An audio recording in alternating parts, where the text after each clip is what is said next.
بسم اللہ الرحمن الرحیم. جزاک اللہ خیر اخوان فار جوائننگ. آج ہم پارہ نمبر 11 میں سے ریفلیکشنز ڈسکس کریں گے، اور پارہ نمبر 11 جو ہے اس میں سورہ توبہ کی آیات ہیں، سورہ یونس ہے، اور سورہ ہود کی بگننگ کی کچھ آیات ہیں. تو پہلی جو ریفلیکشن انشاءاللہ میں آپ لوگوں سے شیئر کرنے لگا ہوں، دیٹ از ورس نمبر 100 سورہ توبہ کی. اللہ سبحانہ تعالیٰ فرماتے ہیں کہ والسابقون الاولون من المہاجرین والانصار والذین اتبعوہم بإحسان رضی اللہ عنہم ورضوا عنہ وأعد لهم جنات تجری تحتها الانہار خالدین فیہا ابدا ذالک الفوز العظیم.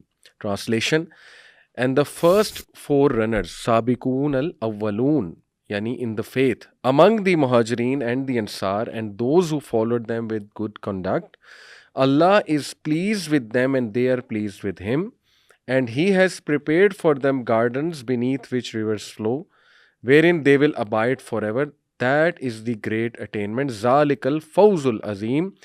یہی ہے سب سے بیسٹ سکسیس اور گریٹ اٹینمنٹ، یعنی کہ جنت میں اپنی جگہ بنا لینا. اس میں سابقون الاولون میں نے آیا اس لیے سلیکٹ کی ہے کیونکہ یہ جو صحابہ ہیں، یہ جو جنریشن آف صحابہ ہے جو بیت رضوان، پلیج آف رضوان جو حدیبیہ میں ہوئی تھی، اس سے پہلے کے جو صحابہ ہیں جن میں انصار اور مہاجرین دونوں ہیں، ان کے بارے میں خاص یہ آیت ہے کہ اللہ سبحانہ تعالیٰ ان کی تعریف بیان کرتے ہوئے کہتے ہیں کہ اللہ ان سے راضی ہیں اور وہ اللہ سبحانہ و تعالیٰ سے راضی ہیں.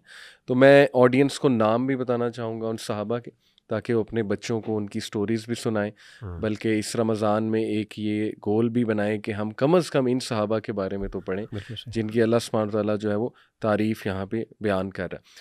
اور اسی سے ریلیٹڈ یہ بھی ہے کہ نیکسٹ جنریشن جو صحابہ کے بعد ہے اس کو تابعین کہا جاتا ہے. تو یہ جو فرسٹ 3 جنریشنز کا حدیث میں بھی ذکر ہے کہ ایک تو نبی صلی اللہ علیہ وسلم کی اپنی جنریشن اور صحابہ، پھر تابعین، اور پھر تبع تابعین. بہت سی یوتھ ہم سے سوال پوچھتی ہے کہ اسلام ہم کیسے سمجھیں، کس کی انڈرسٹینڈنگ لیں، فرقہ واریت بہت زیادہ ہے. تو دیکھیں بہت سمپل، نبی صلی اللہ علیہ وسلم نے بھی اس کی طرف تلقین دلائی ہے کہ یہ جو فرسٹ 3 جنریشنز ہیں، دا وے دے ہیو انڈرسٹوڈ اسلام، ان کی انڈرسٹینڈنگ لے لو. اب آپ کو جب پتہ ہوگا وہ فرسٹ 3 جنریشنز میں ہیں کون، تو ڈیفینیٹلی آپ انہی کی طرف جاؤ گے. تو یہ بھی بہت فائدہ اس کا ہے. جو یہ صحابہ ہیں ان کے انشاءاللہ میں نام آپ کے سامنے رکھنا چاہوں گا. ارلیسٹ آف صحابہ میں اوبویسلی جو فیمس صحابہ ہیں وہ تو ہمیں پتہ ہیں، عثمان غنی رضی اللہ عنہ، ابو بکر صدیق، عمر بن الخطاب، لیکن میں کچھ ایسے نام لوں گا جو شاید عوام الناس کو نہیں پتہ. اس میں زبیر ابن عوام رضی اللہ عنہ مہاجر تھے، اور ان کے بارے میں نبی صلی اللہ علیہ وسلم نے کہا every prophet had disciples and my disciple is Zubair ibn Awam, یعنی کہ یہ ان کی وہ ہے فضیلت. سعد بن معاذ انصاری صحابی ہیں، اور ان کی جو فضیلت ہے کہ اللہ کا عرش ان کی شہادت پہ جو ہے وہ کانپا تھا. اور اسید بن حضیر رضی اللہ تعالیٰ عنہ انصار ہیں، اور ان کے جو ہے وہ فضیلت یہ ہے کہ listening to his voice while reciting Quran was one of the greatest honours that the Sahaba aspired. His voice was so humble and resonant that Rasul Allah صلی اللہ علیہ وسلم said that the angels came near its possessor one night in order to hear it, یعنی اتنی خوبصورت یہ تلاوت کرتے تھے. مصعب بن عمیر رضی اللہ تعالیٰ عنہ مہاجر صحابی، اور یہ وہ صحابی ہیں کہ جو بہت ہی مہنگے کپڑے اور خوشبو لگایا کرتے تھے، اور ان کے باقاعدہ جوتے جو ہیں وہ روایات میں آتا ہے کہ شام کے علاقے سے آتے تھے، مختلف علاقوں سے آتے تھے. تو جب ان کی شہادت ہوئی تو کفن بھی پورا نہیں آ رہا تھا، اور صحابہ رو رہے تھے یہ سائڈ دیکھ کے. تو ان کی جو فضیلت ہے، I saw Musab here and there was no youth in Makkah more petted by his parents than he. Then he abandoned all that for the love of Allah and his Prophet صلی اللہ علیہ وسلم. یہ نبی صلی اللہ علیہ وسلم نے ان کے بارے میں فرمایا. معاذ بن جبل یہ انصاری صحابی ہیں، اور معاذ کی فضیلت ہے کہ معاذ از دی موسٹ نالجبل آف حلال اینڈ حرام ان مائی امہ. پھر ابو ذر غفاری مہاجر صحابی ہیں، ان کی فضیلت the heaven and the earth have not seen anyone more truthful than Abu ذر.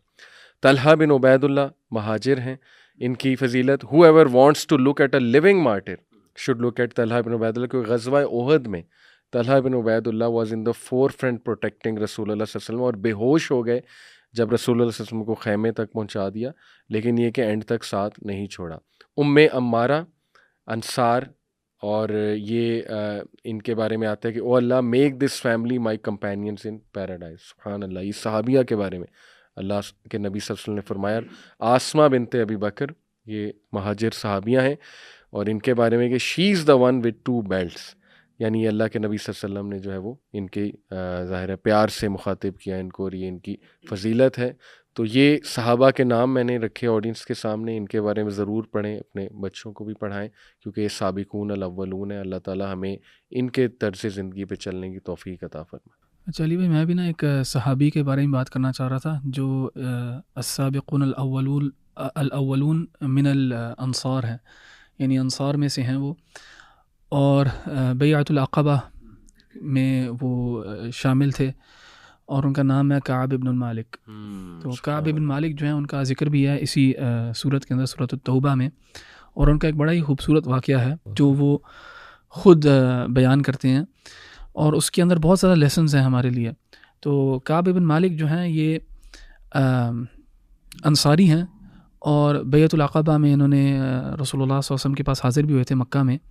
تو یعنی یہ انیشل انصار میں سے ہیں جو بدر کے موقع پہ بھی مسلمان ہی تھے یہ، اور انہوں نے بدر کا موقع جو ہے انہوں نے مس کر دیا تھا، لیکن اس کے بعد جتنے بھی ایکسپیڈیشنز ہوئے تھے رسول اللہ صلی اللہ علیہ وسلم کے ساتھ، انہوں نے اس میں بھرپور حصہ لیا.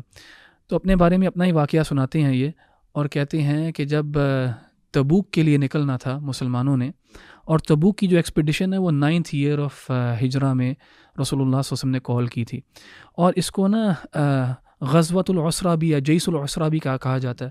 عسرہ کہتے ہیں ڈیفیکلٹی، مشکل کو.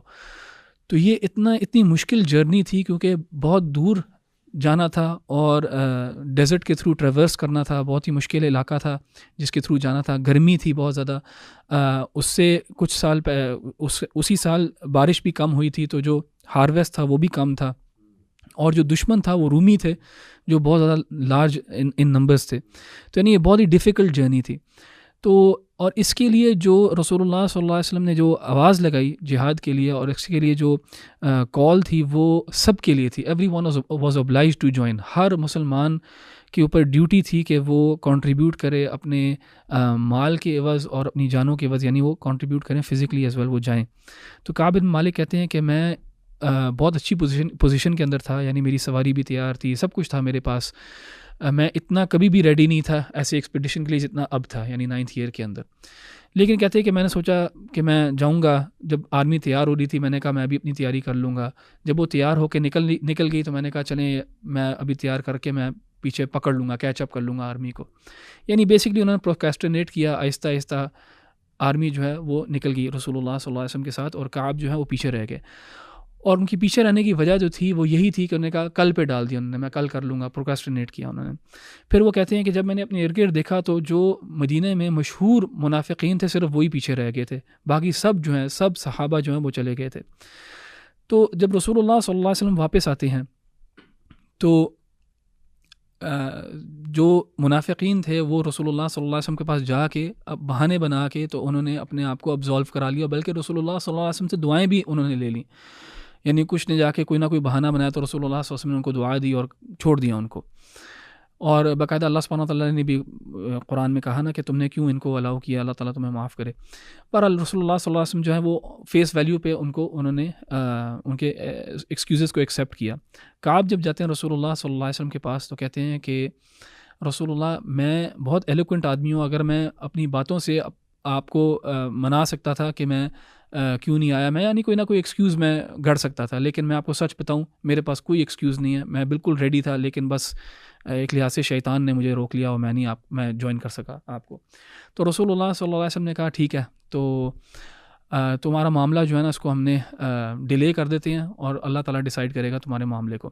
اس دوران جو ہے رسول اللہ صلی اللہ علیہ وسلم نے کعب ابن مالک کو بوائیکاٹ کر دیا تھا، اور مسلمانوں کو بھی کہا سب کو کہ ان کو بوائیکاٹ کر دو، کیونکہ انہوں نے اس قسم کا جو پوری کمیونٹی کے ساتھ جو ہے ایک لحاظ سے غداری ٹائپ کی ہے.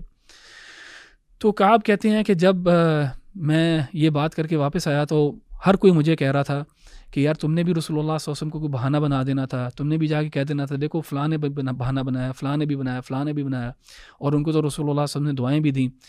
تو کعب کہتے ہیں لوگوں نے مجھے اتنا زیادہ یہ کہا کہ میں نے بھی سوچنا شروع کر دیا کہ ہاں شاید میں جا کے رسول اللہ صلی اللہ علیہ وسلم کو کوئی بہانہ بنا ہی دیتا ہوں کہ میں کیوں نہیں میں نے جوائن کیا. لیکن پھر کہتے ہیں میں نے پوچھا کہ کوئی اور بھی ہے جس نے یہ بات کی ہے اور جس کے معاملے میں رسول اللہ صلی اللہ علیہ وسلم نے کہا ہے کہ ٹھیک ہے تمہارا معاملہ ہم ڈیلے کرتے ہیں جب تک کہ اللہ تعالیٰ کوئی فیصلہ نہیں کرتا؟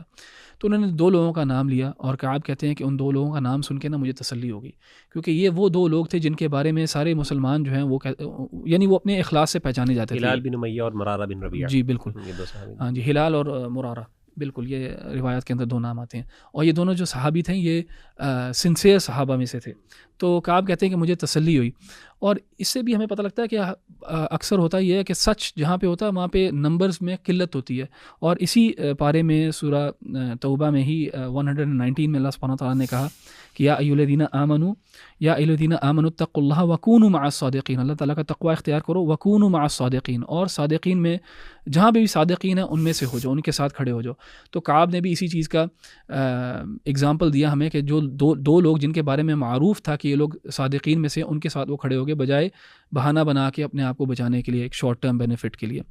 لانگ سٹوری شارٹ، ان کے اوپر 50 ڈیز کے لیے صحابہ نے بوائیکاٹ کیا، اور ان کا ذکر جو ہے سورہ توبہ میں 118 میں وعلی الثلاثة الذین خلفوا حتی اذا ضاقت علیہم الارض، وہ 3 لوگ جن کا معاملہ جو ہے وہ ڈیلے کر دیا گیا تھا یا جو پیچھے رہ گئے تھے، اور ان کا معاملہ ڈیلے کیا 50 دن کے لیے، اللہ سبحانہ وتعالیٰ نے ان کا فیصلہ نہیں سنایا اور مسلمانوں نے ان کو بوائیکاٹ کیا ہوا. حتی اذا ضاقت علیہم الارض، یہاں تک کہ دنیا جو ہے، زمین جو ہے ان کے اوپر تنگ کر دی گئی تھی. اور کعب کو بتاتی ہیں کہ میں مارکیٹ جاتا تھا مجھے کوئی پہچانتا نہیں تھا، میں جب نماز پڑھنے جاتا تھا مجھے کوئی سلام نہیں کرتا تھا، میں جب رسول اللہ صلی اللہ علیہ وسلم کو سلام کرتا تھا اور رسول اللہ صلی اللہ علیہ وسلم جواب بھی نہیں دیتے تھے.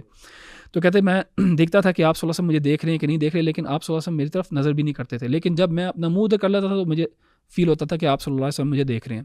پھر جب 40 ڈیز ہو گئے تو انہوں نے اپنے کزن کے پاس گئے، ان کا نام ابو قتادہ تھا. تو انہوں نے ابو قتادہ کو اللہ تعالیٰ کی قسم کھا کے کہا کہ کیا تم جانتے نہیں ہو، کیا تمہیں پتہ نہیں ہے کہ میں اللہ اس کے رسول سے محبت کرتا ہوں؟ تو وہ جو ابو قتادہ ہیں انہوں نے بھی جواب نہیں دیا، ان کو کوئی جواب نہیں دیا. انہوں نے دوبارہ پوچھا، کوئی جواب نہیں دیا. تیسری دفعہ پوچھا تو انہوں نے کہا اللہ و رسولہ اعلم، یعنی مجھے بھی نہیں پتہ، یہ اللہ تعالیٰ ہی بہتر جانتا ہے تم سنسیئر ہو کہ نہیں. تو یہ کہتے ہیں مجھے تو بالکل رونا آ گیا.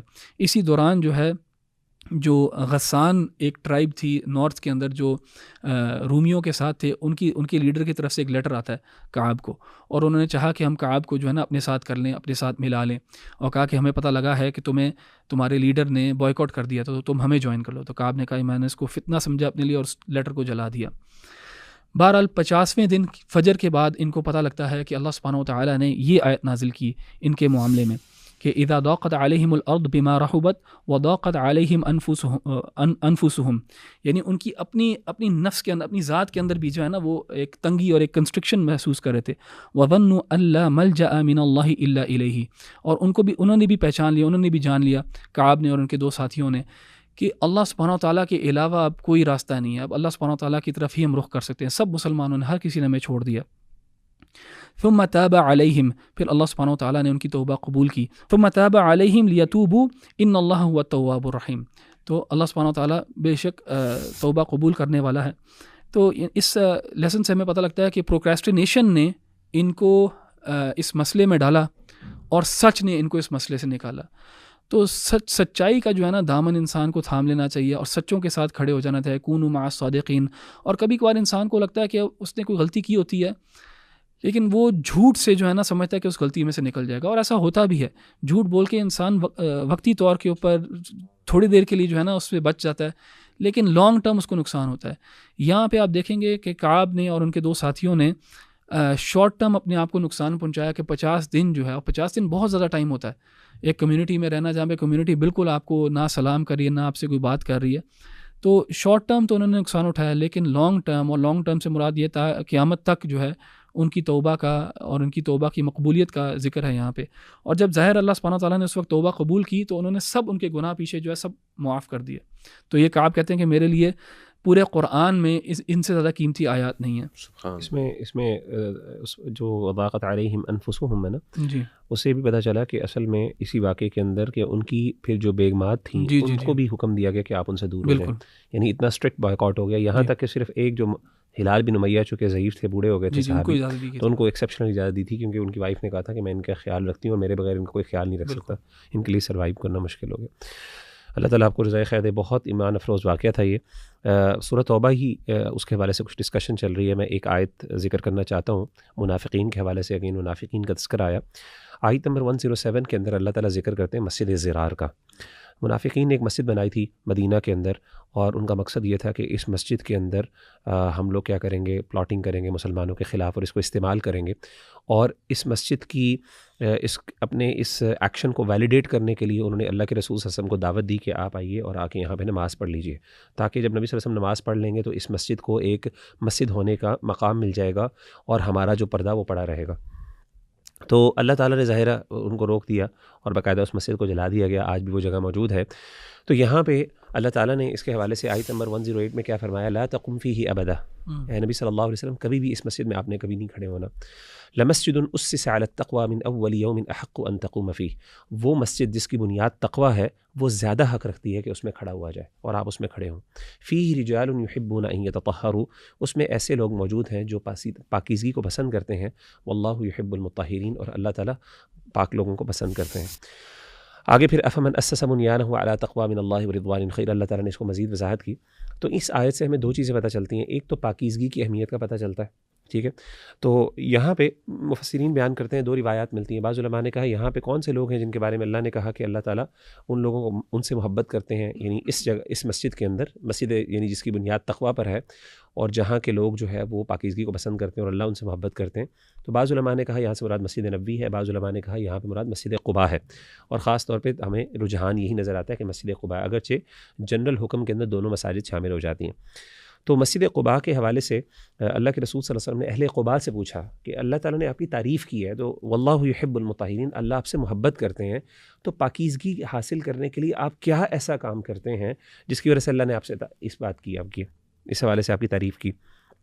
تو اہل قباء نے کہا کہ اللہ کے رسول صلی اللہ علیہ وسلم ہمیں لگتا ہے کہ جب بھی ہم پاکیزگی کے اندر، جب بھی ہم یعنی باتھ روم جاتے ہیں یا بیت الخلاء جاتے ہیں یا پھر اپنی قضاء حاجت کو جاتے ہیں تو اس وقت ہم پانی کا استعمال کرتے ہیں. اور پانی کا استعمال کا مطلب یہ ہے کہ اس زمانے میں ہم یہ اپریشیٹ شاید نہ کر پائیں کہ اس زمانے کے اندر ظاہر ہے کنویں ہوتے تھے، لوگوں کو پانی بڑی مشکل سے میسر آتا تھا، اور اس موقع کے اوپر کنوینینٹ یہی ہوتا تھا خاص طور پہ سفر کے دوران بھی کہ ڈھیلوں کا استعمال کیا جائے، مٹی کا استعمال کر دیا جائے، استجمار جس کو ہم کہتے ہیں. حدیثوں کے اندر اس کی تفصیلات موجود ہیں. تو پانی بہت مشکل تھا، لیکن اس دور کے اندر بھی پانی سے اپنی صفائی کا اہتمام کرنا بہت بڑی بات تھی. وچ شوڈ کہ ان کی جو سینسٹیوٹی تھی پاکیزگی کے حوالے سے اور جس طریقے سے وہ اس کو اہمیت دیتے تھے، سبحان اللہ، اس چیز کی اللہ تعالیٰ نے تعریف کی. تو یعنی پاکیزگی حاصل کرنا اور اچھے انداز سے حاصل کرنا یہ چیز بہت پسندیدہ ہے. اور آج کل اللہ معاف کرے ہمارے ہاں معاشرے کے اندر ہائیجین کا خیال نہیں رکھا جاتا، خاص طور پہ وہ لوگ جو یورپین کنٹریز میں رہتے ہیں، اللہ معاف کرے پانی کا استعمال ان کے لیے بہت مشکل ہے. اور پھر اللہ معاف کرے وہاں پہ جو گندگی کے وسائل ہیں، سبحان اللہ، اس کے بارے میں تو سوچا نہیں جا سکتا. تو پہلی چیز تو یہ اس سے ہمیں پتہ چلتی ہے. تو جتنا زیادہ ہم صفائی کا خیال رکھیں گے، ہائیجین کا خیال رکھیں گے کسی بھی اعتبار سے، وہ جو اعمال ہیں، وہ کچھ اعمال جن کے بارے میں اللہ کے رسول صلی اللہ علیہ وسلم نے ذکر کیا جو فطرت میں سے ہیں، ٹھیک ہے نا، 5 اعمال جس میں ناخنوں کو کاٹنا، مونچھوں کو ہلکا کرنا، زیر ناف بالوں کو صاف کرنا، بغلوں کے بالوں کو صاف کرنا، اور اس طریقے سے ختنوں کا کروانا، یہ ساری جو ہے من سنن الفطرہ آپ صلی اللہ علیہ وسلم کی حدیث کے مطابق یہ ساری ہائیجین ہے، یہ پاکیزگی ہیں. اسی طریقے سے دوسری چیز جو ہمیں پتہ چلتی ہے وہ یہاں پہ یعنی ایسی مسجدوں کا پتہ چلتا ہے جن کی بنیاد تقوی پر ہو. ہمارے ہاں آج کل ایک رجحان پایا جاتا ہے because of a number of reasons, جہاں پہ مسجدوں کو بہت خوبصورت بنانے کی کوشش کی جاتی ہے اور اس پر بہت زیادہ پیسہ لگایا جاتا ہے، اللہ معاف کرے، اور بعض اوقات حرام پیسہ لگایا جاتا ہے، ٹھیک ہے نا. وہ ایسے لوگ بناتے ہیں جو اپنی شان و شوکت لوگوں کے سامنے ظاہر کرنے کے لیے، اللہ معاف کرے، مظلوموں کا پیسہ لے کے اور ان کا وہ لگاتے ہیں اس کے اوپر، اور اس میں وہ فخر کرتے ہیں کہ دیکھیں جی ہم نے کتنی بڑی مسجد بنا دی ہے. تو یہاں پہ اللہ تعالیٰ نے جو مسجد کی اصل بنیاد، یعنی اللہ کے رسول صلی اللہ علیہ وسلم کو ایسی مسجد میں کھڑے ہونے کا حکم دیا گیا جس کی بنیاد تقوی پر ہے، یعنی ریگارڈلیس یا پھر وہ اس کا یعنی اس کا انفراسٹرکچر کیسا ہے، وہ کتنی خوبصورت ہے یا کتنی اس کے اندر شان و شوکت ہے، اس سے زیادہ یہ چیز امپورٹنٹ اور میٹر کرتی ہے کہ وہ چیز اس کی بنیاد کیا ہے، جو بنانے والا تھا اس نے کس نیت کے ساتھ، کس جذبے کے ساتھ اس نے مسجد بنائی، سبحان اللہ. تو ہم آج کل دیکھتے ہیں ویسٹرن کنٹریز کے اندر، ایون ایسٹرن کنٹریز کے اندر، مڈل ایسٹرن کنٹریز کے اندر خاص طور پہ بہت بڑی بڑی لیوش قسم کی مساجد ہیں، لیکن سبحان اللہ اب وی ہوپ، ہماری تو امید ان کے بارے میں یہی ہے، اس نے ظن ہے ایسے لوگوں کے بارے میں کہ انشاءاللہ ان کی جو ہے نا نیت اچھی ہے اور اللہ تعالیٰ ان کو اجر و ثواب بھی دیں گے. لیکن ہمیں کچھ جگہوں پہ بڑی عجیب و غریب نظر آتی ہے کہ وہ اتنی بڑی مسجدیں بنا لیتے ہیں کہ جو پھر ان کو بند رکھنی پڑتی ہیں. اور وہ صرف ان کا ایک نا کمرہ کھول دیتے ہیں اور وہاں پہ جا کے آپ نماز پڑھ سکتے ہیں. تو وہ بیسیکلی دکھانے کے لیے زیادہ ہے, اور وہاں پہ وزٹرز بھی آ رہے ہیں, سبحان اللہ. تو یہ چیزیں جو ہیں سبحان اللہ, ان چیزوں کو اگین میں حرام تو نہیں کہوں گا, لیکن کہنے کا مطلب ہے کہ تقویٰ جو ہے نا, مسجد کا اصل مقصد یہ ہے کہ وہاں پہ جا کے انسان اللہ سے کنیکٹ ہو, ایک الہیت فیل ہو, ایسے ہی ہے نا. تو ہمیں اس چیز پہ بھی لیکن اس کے ساتھ ساتھ میں یہ بھی تھوڑا سا اس کی طرف بھی ایک اشارہ کرنا چاہتا ہوں کہ ہمارے اس کا مطلب یہ بھی نہیں ہے کہ اب ایک بندہ مسجد کو خوبصورت بنانے کی کوشش ہی نہ کرے. ہمارے یہاں اللہ معاف کرے دوسری ایکسٹریم یہ پائی جاتی ہے کہ مساجد کے اندر بالکل بیچاریوں کو جسے کہتے ہیں نا, ادھر کوئی صفائی کرنے والا نہیں ہے, گندگی ہے وہاں پہ, اللہ معاف کرے کنوینئنس کا خیال نہیں رکھا جاتا کسی کا بھی, ٹھیک ہے نا. باتھ روم میں چلے جائیں, اللہ معاف کرے وہ گندے باتھ روم ہیں. وضو کا ایریا ہمیشہ اتنا گندا ہوتا ہے کہ وہاں پہ وضو کرنے کا دل نہیں چاہتا آپ کا. کارپیٹ کے اوپر آپ جو ہے سجدہ کرتے ہیں, آپ کو اسمیل آتی ہے وہاں سے, ٹھیک ہے نا, اس کی ویکیوم نہیں کیا جاتا اس کو. اسی طریقے سے نہیں ہزار چیزیں یہ ہیں کہ بندہ بیچارہ وہاں پہ نماز پڑھنے جاتا ہے, اس کو اب ایک گلٹ بھی ہوتا ہے کہ میں نے مسجد میں نماز میں نہیں پڑھنے جا رہا, اور جب وہ چلا جائے تو اس کے لیے وہاں پہ بڑا مشکل ہوتا ہے ایز کمپیئر ٹو گھر میں, اذیت ہوتی ہے, اس کے لیے تکلیف کے باعث ہوتی ہے. تو یہ دونوں ایکسٹریم سے ہمیں بچنے کی ضرورت ہے. تقویٰ بھی بنیاد ہے, لیکن اس کے ساتھ ساتھ تقوی کے ساتھ ساتھ کنوینئنس مسلین کے لیے, نمازیوں کے لیے یعنی آرام اور ان کو اذیت سے دور کرنے کی بھی ہمارے اندر جذبہ اور کوشش ہونی چاہیے انشاءاللہ. اگر آپ یہ ویڈیو ابھی دیکھ رہے ہیں then there's a reason why Allah wants you to watch this video. اللہ سبحانہ و تعالیٰ نے ہمیں ایک بہت بڑی نعمت سے نوازا ہے, وہ ہے ایمان کی دولت, اور ہمیں چاہیے کہ ہم اس کا حق ادا کریں کہ اللہ سبحانہ و تعالیٰ کے اس تحفے کو بے تحاشا لوگوں تک پہنچائیں. اس کے لیے یوتھ کلب کوششیں کر رہا ہے, ہماری یوتھ کو بچانے کے لیے, ہماری یوتھ کو گائیڈ کرنے کے لیے, ہماری یوتھ کو ایک پازیٹیو راستہ دکھانے کے لیے جد و جہد میں لگا ہوا ہے. And we can't do this alone. اس کے لیے ہمیں آپ کی سپورٹ کی ضرورت ہے. آل دس equipment, all this effort, all this tour, all this moving around and meeting all the youngsters and giving lectures, it has a cost. And if you are willing to spend in this cause, then you will be rewarded inshallah greatly at the day of judgment. اللہ سبحانہ تعالیٰ احسان کا بدلہ احسان سے ہی ادا کرتے ہیں. Spend in the way of Allah, support this cause so that we can reach out to as many youngsters as possible. السلام علیکم. آمین آمین, زبردست, ماشاء اللہ. میری دوسری ریفلیکشن ہے سورہ توبہ کی آیت نمبر 122, اور اس کی ٹرانسلیشن پڑھ دیتا ہوں صرف کہ it is not for the believers to go forth to battle all at once, for there should separate from every division of them a group remaining to obtain understanding in the religion. اور یہاں جو لفظ ہے وہ ہے لیتفقہوا فی الدین, کہ وہ بہت ایک ڈیپ انڈرسٹینڈنگ اور فہم دین کا حاصل کریں تاکہ وہ پیچھے رہ کے دوسروں کو وارن بھی کر سکیں. اس کا بیک گراؤنڈ یہ ہے کہ غزوہ تبوک جیسے آپ نے احمد بھائی مینشن کیا, اس واقعے کے بعد صحابہ بہت زیادہ ڈر گئے, اور وہ پھر چھوٹے چھوٹے ایکسپیڈیشنز کے لیے بھی ایک ایک بندہ جاتا تھا. پھر اللہ سبحانہ و تعالیٰ نے ظاہر ہے یہ آیت نازل کی کہ تم میں سے کچھ کو رہنا چاہیے پیچھے, تاکہ وہ ظاہر ہے ایسا نہ ہو کہ سارے شہید نہ ہو جائیں. ظاہر ہے کو پیچھے ایسے بھی ہونا سارے صرف ایک ہی چیز پہ فوکس نہ کریں, ایک ہی چیز پہ سارے فوکس نہ کریں, دین کے دوسرے ایسپیکٹس ہیں. تو اس میں جو ہے وہ جہاد بالعلم کا جو ہے نا وہ ذکر ہے, بالکل علم حاصل کرنا. تو اس میں اسٹوڈنٹس آج کل بہت پوچھتے ہیں کہ ہم علم کہاں سے سٹارٹ کریں, کیسے سٹارٹ کریں. پہلی تو بات ہے کہ تفقہوا, یہ سمجھنا بڑا ضروری ہے کہ نالج ایسا حاصل کریں جو بہت پریکٹیکل ہے اور جو بینیفٹ کر رہا ہے سب سے زیادہ آپ کو. اور اس میں فقہ کا نالج بڑا امپورٹنٹ ہے, فقہ العبادہ اور فقہ المعاملات, طہارت کے مسائل, نماز کے مسائل, دین کو سیکھنا شروع کریں, دعاؤں کو سیکھنا شروع کریں, ٹھیک ہے نا, بجائے کہ صرف پوڈ کاسٹ سننا. آئی انڈرسٹینڈ اس سے موٹیویشن آتی, ریمائنڈرز لوگ لیتے ہیں, لیکن دین جو ہے it is much more then that. پہلی تو چیز یہ ہمیں دیکھنی چاہیے. دوسرا یہاں میں ایک صحابی کا تذکرہ کرنا چاہوں گا, سبحان اللہ, جابر بن عبداللہ. ایک حدیث لینے کے لیے وہ شام تک گئے, ڈماسکس تک گئے ایک حدیث لینے کے لیے, اور جس صحابی سے لینے گئے تھے عبداللہ ابن انیس رضی اللہ عنہ, 1 مہینے کا سفر یہ کر کے گئے. عبداللہ بن انیس کا جب دروازہ کھٹکھٹایا, انہوں نے پوچھا کون, انہوں نے بتایا عبداللہ بن جابر.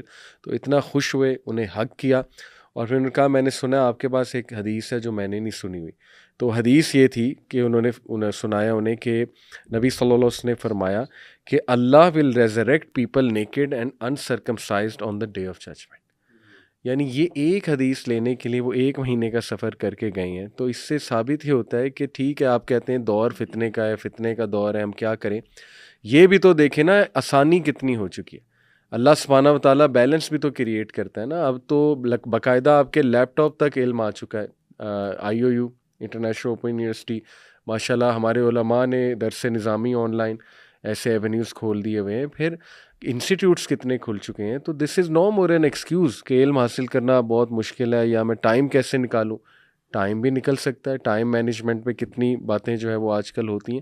تو لاسٹلی کچھ اوصاف اسٹوڈنٹ آف نالج کے بہت ضروری وہ میں ڈسکس انشاءاللہ کرنا چاہوں گا. Number 1 patience.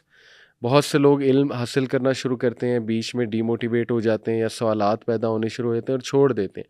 تو پہلی تو بات علم کے لیے چاہیے صبر. پھر سنسیریٹی.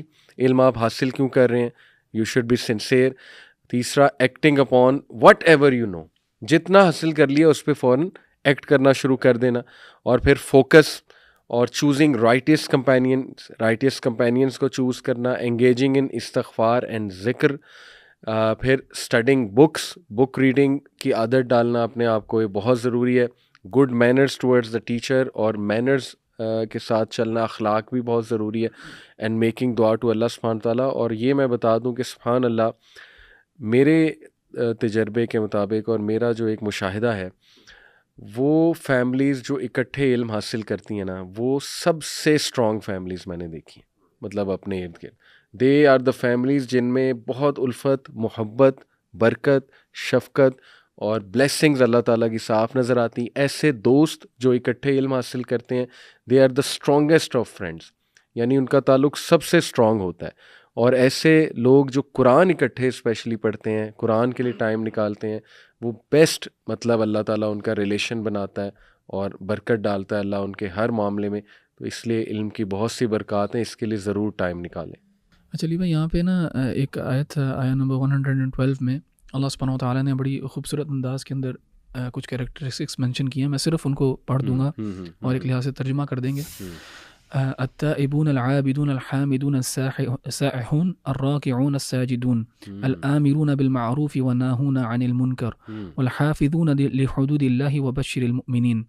یعنی التائبون توبہ کرنے والے, الحامدون توبہ کرنے والے, والعابدون عبادت کرنے والے, توبہ عبادت, الحامدون اللہ سبحانہ وتعالیٰ کی حمد اور تعریف کرنے والے, السائحون روزہ رکھنے والے, الراکعون رکوع کرنے والے, الساجدون سجدہ کرنے والے, الآمرون بالمعروف نیکی کا حکم دینے والے اور برائی سے روکنے والے, والحافظون لحدود اللہ اور اللہ تعالیٰ کی حدود کی حفاظت کرنے والے. حدود سے مراد یہ جو اللہ تعالیٰ نے حرام کی ہیں چیزیں, یعنی اللہ تعالیٰ کے لاز کے اندر ابائڈ کرنے والے, جو اللہ تعالیٰ نے ریڈ لائنز ڈرا کی ہیں ان کے اندر بھی وہ اپنے آپ کو رکھتے ہیں. وبشر المؤمنین, یعنی ایک آیت کے اندر جو ہے ہمیں کامیابی کا اور ایمان کا ایمان لانے کا بیسکلی ایک طریقہ بتا دیا گیا ہے کہ یہ چیزیں آپ کریں گے تو بیسکلی کامیابی ہے اس لوگوں کے لیے. میں آخری ریفلیکشن انشاءاللہ شیئر کرتا ہوں کوئکلی. آیت نمبر 6 سورہ یونس ہے, اس کے اندر اللہ تعالیٰ بیان کرتے ہیں ان فی اختلاف اللیل والنہار وما خلق اللہ فی السماوات والارض لآیات لقوم یتقون, کہ بے شک رات اور دن کا جو اختلاف ہے, آنا جانا, اس کا چینج ہونا, اور اس طریقے سے جو بھی اللہ نے آسمانوں اور زمین میں پیدا کیا, لآیات نشانیاں ہے لقوم یتقون پرہیزگاروں کے لیے. تو یہاں پہ ایک بڑی انٹرسٹنگ بات یہ تھی کہ ہم جو ونڈرز تلاش کرنے کی کوشش کرتے ہیں اللہ تعالیٰ کے سپر نیچرل کے اندر, یعنی ہماری کوشش ہوتی ہے ہمیں کوئی معجزہ نظر آ جائے, کوئی سپر نیچرل چیز نظر آئے, تو ہم تبھی اس سے آ اسٹرک ہوتے ہیں, ہم اسی سے تب امیوزڈ ہوتے ہیں. لیکن اللہ تعالیٰ کیا کہتے ہیں کہ اللہ کہتے ہیں کہ جو رات اور دن اور یہ جو اللہ نے آسمان و زمین میں جو مخلوق بنائی ہے, تم اس کو کیسے اگنور کر سکتے ہو. یعنی ایک متقی کو معجزات کی ضرورت نہیں ہے اللہ تعالیٰ سے آ اسٹرک ہونے کی. اس کے لیے امیوزمنٹ کے لیے یہ جو چیزیں جو ہم اس کو نارمل سمجھتے ہیں, اس کے لیے اس کے اندر بھی بہت سے اسباب اور عبرت ہے. اور میں سبحان اللہ یہ بات کرتا کہ قرآن مجید کے اندر آپ دیکھیں یا ایون سنت کے اندر کسی جگہ بھی لفظ معجزہ استعمال ہی نہیں ہوا. علی بھائی انٹرسٹنگ بات یہ, معجزہ کی عام طور پہ ڈیفینیشن یہ کی جاتی ہے any thing that is super natural, آسان الفاظ میں. اور یہ سوال پوچھا جاتا ہے کہ بتائیں کہ کیا سپر نیچرل یا معجزے کے لیے باقاعدہ ڈسکشن موجود ہے, does it have to be super natural اور beyond the laws of science and physics. تو انٹرسٹنگ بات یہ کہ قرآن مجید میں اور سنت میں یہ لفظ استعمال ہی نہیں ہوا معجزہ, استعمال ہوا آیت کا. اور وہ آیت اللہ تعالیٰ نے عام جو معاملات جو ہمارے نزدیک عام ہیں, رات اور دن کا آنا, بیوی کا ہونا, اللہ نے جو خاتون کو پیدا کیا وہ الذی انسان میں سے والذی خلقکم من انفسکم ازواجا، ٹھیک ہے نا، کشتیوں کا سفر کرنا، یہ بڑی عام سی چیزیں جو بظاہر ہمیں لگتی ہیں. تو ہم سمجھتے ہیں کہ جب تک سورج مغرب سے نکلے گا نہیں تو وہ تب معجزہ نہیں ہوگا، یا تب تک وہ نشانی نہیں بنے گی ہمارے لیے. حالانکہ اللہ تعالیٰ کہتے ہیں کہ جس طریقے سے سورج کا مغرب سے نکلنا تمہارے لیے نشانی ہے، اسی طریقے سے سورج کا مشرق سے نکلنا بھی تمہارے لیے آسانی ہونی چاہیے. اور یہ دونوں چیزوں کو اللہ نے آیات کا ہے. یعنی ایک متقی کے لیے، ایک مومن کے لیے مغرب سے نکلنا یا مشرق سے نکلنا دونوں ایکول ہونا چاہیے، اور اس کے لیے وہ ایک ہی عبرت کا مقام ہونا چاہیے ایک طریقے سے. تو دیٹ از وٹ. اور یہ فراست جو مومن کی فراست، یہ جو فراست ہے یہ تقوی اور ایمان سے آتی ہے. جب انسان کا تقوی اور ایمان بڑھتا ہے تو آہستہ آہستہ یہ جو چیزیں نارمل ہم سمجھتے ہیں نا، تو آہستہ آہستہ انسان ان سے انسپریشن لینا شروع کر دیتا ہے. پھر اس کو سپر نیچرلس کی ضرورت نہیں ہوتی. اسی لیے آپ دیکھیں کہ قرآن مجید کے اندر جب بھی اللہ تعالیٰ نے ان لوگوں کا ذکر کیا جنہوں نے معجزات مانگے انبیاء سے، تو ایک قسم کا ان کو نیگیٹو طریقے سے اللہ نے بیان کیا کہ اللہ یہ پسند نہیں کرتے کہ آپ آگے بڑھ کے سپر نیچرلس کا ڈیمانڈ کریں. اللہ تعالیٰ کہتے ہیں دیکھو آسمان و زمین دیکھو، اور جن لوگوں کی اللہ نے تعریف کی اسلام کی اور ایمان کی، جن لوگوں کے ایمان کی، سیدنا ابو بکر صدیق رضی اللہ عنہ، یہ بڑے بڑے السابقون الاولون کی جن کی ہم بات کر رہے تھے، ان سب نے معجزات دے کے ایمان نہیں لائے. یعنی وہ سبحان اللہ سلیم الفطرت تھے، جیسے ہی حق پیش ہوا ان کے دل نے قبول کیا، انہوں نے مان لیا. تو اور جن لوگوں نے نہیں مانا انہوں نے تو معجزات دے کے بھی نہیں مانا. سبحان اللہ. وہ جیسے ہے نا، وہ جیسے ہم پچھلی آیات لتسحرنا بها وقالوا مهما تأتينا به من آیت لتسحرنا بها، یہ جو 9th یعنی چیپٹر ہے اس کے اندر اللہ تعالیٰ نے ذکر وقالوا مهما تأتينا به من آیت لتسحرنا بها، کہ تم جو بھی لے آؤ گے آیت تو وہ ہمارے لیے ایسا ہی ہوگا جیسے وہ تم نے ہماری آنکھوں میں جادو کر دیا یا ہمیں جادو کر دیا. تو ہر آیت کو جسے نہیں ماننا اس نے تو جادو کو بھی کیا کر دینا، یعنی سوری اللہ معاف کرے، نشانی کو یا معجزے کو بھی اس نے کیا کر دینا، اس کے لیے کچھ چیز نہیں ہے. تو یعنی کہنے کا مطلب ہے تقوی اور ایمان کے ساتھ انسان کو چاہیے کہ وہ سائنس تلاش کرے اللہ تعالیٰ کے، جن کو بظاہر ہم عام چیزیں سمجھتے ہیں، اور انسان ان سے انسپریشن. اس میں ایڈ کر دوں کہ آج کی جنریشن اللہ معاف کرے کتنا خطرناک ہے کام ہے، بور بہت جلدی ہو جاتی ہے، ڈوپامین بہت ہائی ہے، اور نیچر سے اتنی ڈسکنیکٹڈ ہے. تو کتنی خطرناک بات ہے کہ دے ول ریکوائر سم تھنگ جو بہت ہی آؤٹ آف دا باکس ہو یا بہت ہی فیسینیٹنگ ہو. پرانی جنریشنز آپ دیکھیں، ہمارے دادے نانے، آپ نے بھی نوٹ کیا ہوگا، یعنی وہ نیچر کو دیکھ کے اتنا خوش ہوتے تھے، چڑیاں، چھوٹی سی چڑیا کو دیکھ کے خوش ہوتے تھے، اس میں سائن نظر آ رہے ہوتے تھے انہیں، کیونکہ فطرت کے قریب تھے اور دماغ کھلا ہوا تھا. تو اللہ ہمیں بھی دماغ ہمارا کھولنے کی توفیق عطا فرمائے. جزاک اللہ.